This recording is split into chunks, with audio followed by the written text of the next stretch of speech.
की दखल के बावजूद भी ब्रजभूषण सिंह गिरफ्तार क्यों नहीं हुए हैं? ये सरकार दोगली है। कौन सरकार? ये भाजपा सरकार जो है ना दोगली है। पहलवानों को न्याय दिलाने के लिए नहीं, मोदी जी कहते हैं कि हमारे राज्य में सुरक्षित है, लाइन ऑर्डर है, बेटियां महफूज है। नहीं। जब ये बेटी टीवी पर रो रही थी तो मैंने देखा बेटी तुम आगे बढ़ो, हम तुम्हारे साथ हैं। और जिसका प्रधानमंत्री व्यापारी उसकी जनता भिखारी। बिल्किस बानो के जो मुजरिम थे उनको सरकार ने आजाद करवा दिया।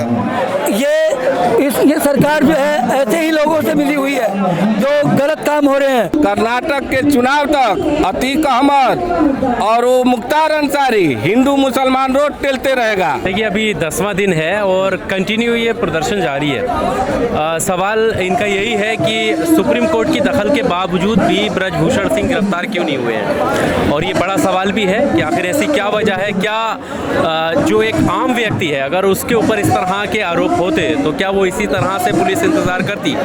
तो ये अपने आप में एक सवाल है। लवकुश चौधरी कहाँ से है? मथुरा से किस लिए आए? पहलवानों को न्याय दिलाने के लिए। पहलवानों के साथ सेक्स हरेसमेंट का पहलवानों ने मुकदमा डाला है, दिल्ली पुलिस उस पर सुनवाई नहीं कर रही है। हमें ज्यादा न्याय होना चाहिए। मैं अपनी बहनों को समर्थन देने के लिए आया हूँ। बेटी तुम आगे बढ़ो, हम तुम्हारे साथ हैं। तो इनको क्यों इंसाफ नहीं मिल रहा? कौन जिम्मेदार इंसाफ नहीं मिल रहा? जब सरकार दोगली कहलाई जाती है, ये सरकार दोगली है। कौन सरकार? ये भाजपा सरकार जो है ना दोगली है। और सरकार जो है ना, इसको भूषण को क्यों नहीं सजा मिल रही? क्योंकि इन्होंने बचाने का काम कर रही है सरकार। तो सरकार तो आप लोगों ने बनाया, वोट किया सरकार क्यों नहीं? तो 2024 में देख लेना, 2024 में देख लेना। 2024 में तो बीजेपी का फूल सूख जाएगा। वो कैसे आप लोग बीजेपी आ रही है? नहीं आएगी। कह रहे हैं कि मुसलमान बहुत परेशान है। आप एक बात बताओ, सरकार ये है ना गुमराह करती है, सरकार झूठे वादा करती है। क्या झूठे वादा किया? क्यों नहीं किया? इन्होंने नौकरी कितनी दी है, रोजगार कितने दिए हैं बताइए? 2 करोड़ रोजगार दे रहे थे ना, 15-15 लाख रुपए दे रहे थे। क्या नाम है काका आपका? हाँ बेटा, मेरा नाम बच्चू सिंह यादव है। सर आपकी तो बहुत एज लग रही है। कितनी? हाँ, मेरी 73 वर्ष हो चुकी है। 74 वर्ष में यहाँ पर आए हैं आप? हाँ, मैं इन बेटियों के बारे में सुन करके मेरे को बड़ा दुख आया, इसलिए मैं आया हूँ। और टीवी पर जब मैंने देखा बेटी रोती हुई तो मेरा अंतर रो पड़ा कि भाई हमारी बेटियां जो हमारे देश की जो शान है वो रो रही है। और बीजेपी के राज में, प्रधानमंत्री नरेंद्र मोदी जी के राज में ऐसी अंधेरगर्दी क्यों? नहीं, मोदी जी कहते हैं कि हमारे राज्य में सुरक्षित है, लाइन ऑर्डर है, बेटियां महफूज है। नहीं। जब ये बेटी टीवी पर रो रही थी तो मैंने देखा तो मेरा अंतर रो पड़ा अंदर से कि ऐसा क्यों हुआ। और बेटी चाहे हरियाणा की है, चाहे बेटी दिल्ली की है, चाहे बेटी गुजरात की है, चाहे बेटी महाराष्ट्र की है, वो है हमारे देश की बेटी है और हमारी बेटी है। उनके साथ ऐसा अन्याय, और जबकि हमारी बेटियां खेल में हर चीज में आगे है, तो उन बेटियों के साथ अन्याय ऐसा क्यों?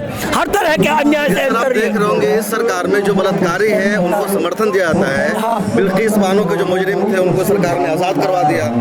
ये सरकार जो है ऐसे ही लोगों से मिली हुई है जो गलत काम हो रहे हैं हमारी बेटियों के साथ, हमारे साथ। उनके किस बानो आपकी बेटी है या नहीं, उसके खिलाफ? हाँ बिल्कुल, ये सारी बेटियां हमारी है, किसी और देश की नहीं है। ये बेटी पूरे देश की बेटी है और ये समय आने पर ये भी अपना रंग दिखा सकती है, देश के लिए लड़ सकती है।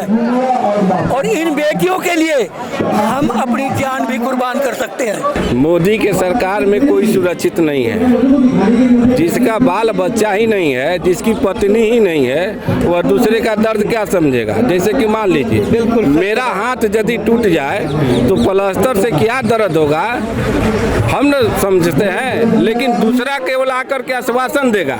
इसको शर्म आनी चाहिए हमारे प्रधानमंत्री को, हमारे खेल मंत्री को, जिसका इतना लंबा धारा दिया गया है, इतना लंबा जो धारा का चार्ट दिया गया है, इसके बावजूद भी वह आदमी खुलेआम घूम रहा है। एक तरफ प्रधानमंत्री जी कहते हैं, कर रहे हैं, इंटरव्यू दे रहे हैं वो, कि इंटरव्यू देना काम है उनका। वो लोग संघ के पुजारी हैं, वो लोग धार्मिक पुजारी हैं। और धार्मिक कहाँ पुजारी हो? और देखिए, जो धार्मिक के बाद भी वो लोग व्यापारी हैं, और जिसका प्रधानमंत्री व्यापारी, उसकी जनता भिखारी। सभी लोग रोड पर हैं, सभी लोग रोड पर हैं, लेकिन उसका मीडिया उसके साथ है। जो आदमी के अंदर में भरता है, शाम को जाइए तो देखिए क्या दिखाता है, 4 को बुला लेगा, कहेगा कि देखिए मोदी जी अच्छे। इसके बाद क्या दिखाता है, देखो जैसे ही उसके खिलाफ में जो बोलेगा, उसके यहाँ से माइक हटा के देखिए देखिए ये सही बोल रहे हैं, आप क्या कर रहे थे, क्या कर रहे थे। तो वर्तमान व्यवस्था में मीडिया जो लोग बात समझ रहे हैं, लेकिन देश की जनता कहाँ समझ रही है। लगातार उनकी पॉपुलैरिटी बढ़ती जा रही है, कहा जा रहा है कि मोदी के मुकाबले में कोई नहीं है जो देश को चला सके। कर्नाटक का चुनाव है ना, कर्नाटक के चुनाव तक अतीक अहमद और वो मुख्तार अंसारी, हिंदू मुसलमान रोड टेलते रहेगा, बेरोजगारी समस्या तो मार दिया, बस काम हो गया। आपके पास दिखाता है कि पाकिस्तान में 50 रुपए किलो टमाटर। पाकिस्तान के टमाटर से हमको क्या मतलब, काहे नहीं दिखाता है कि कनाडा में क्या है शिक्षा की व्यवस्था, अमेरिका में क्या है स्वास्थ्य की व्यवस्था, अमेरिका में ऑस्ट्रेलिया है क्या प्रशासन की व्यवस्था। वहाँ का तो प्रधानमंत्री, ब्रिटेन का प्रधानमंत्री एक ऐसा होता है कि उसका बेटा यदि जेल में जाता है तो जाता है बेल लेने के लिए, एजा तो फोन से काम चलता है। तो क्या तुलना करना है तो अपने से बड़े का कीजिए। तुलना करता है तो जो भारत का परपंच लहराई है बेटियां और पहलवान, उससे आकर के तुलना करो तो बताइए क्या जहनियत है कि पाकिस्तान में आटा खत्म हो गया, महंगाई बढ़ गई है, तो उससे भारत की जनता खुश हो जाती है और मोदी जी को वोट करती है। यहाँ पर जो गरीब मध्यम वर्गीय जनता, लगभग ठेलेदार जो व्यक्ति है, जो मजदूर क्लास व्यक्ति है, वोट में के समय उन लोग को नोट मिलता है, और जो मानसिकता भरी जाती है कि मुसलमानों को पटक दिए, उसी पर वो बम बम खुश रहता है और उसको कुछ नहीं है। जो ठेला बेचने वाला है उसको क्या मतलब है पाकिस्तान से, लेकिन यहाँ पर खुश है कि मुसलमान को अंदर किया है। अरे साला तुम देखो, तुम्हारा संविधान अंदर चला गया, तुम्हारा संविधान खुद नहीं बचा है, और तुम जा रहे हो वो ठेला वाला बात कर रहे हो, वो की बात कर रहे हो, बांग्लादेश की बात कर रहे हो। मोदी हमारा देश का शान है, और मोदी ने जो काम किया तो अभी तक कोई नहीं किया है। लोग कह रहे हैं कि बेटी के साथ गलत हुआ, मोदी जी एक लफ्ज क्यों नहीं बोल रहे? मोदी ने कौन मोदी ने काम किया तो बेरोजगारों का नौकरी कहीं नहीं मिल रहा है, नौकरी छीन लिया। ये किया, कोई कल कारखाना नहीं लगा। एक वो खाली काम कर देने से ये ठीक है। 370 पूजा पाठ, 370 धारा हटा दिया कश्मीर से, तो भाई ठीक है, बहुत अच्छी बात है। आपको कुछ नहीं फायदा हुआ, कुछ नहीं फायदा, हमारा क्या फायदा भाई? अयोध्या राम मंदिर बन गया, क्या फायदा भाई? अयोध्या राम मंदिर तो सुप्रीम कोर्ट के फैसले से हुआ। मोदी जी क्या कर रहे हैं? वो तो सुप्रीम कोर्ट का फैसला आया, सुप्रीम कोर्ट ने तमाम दलीलों को माना, बाबरी मस्जिद के लिए भी जगह दी, राम मंदिर के उसने मेजोरिटी के दबाव में यहाँ पर फैसला दिया। चाहिए कल कारखाना जो है उसमें कल कारखाना लगाना चाहिए, बच्चों को रोजगार भी होना चाहिए।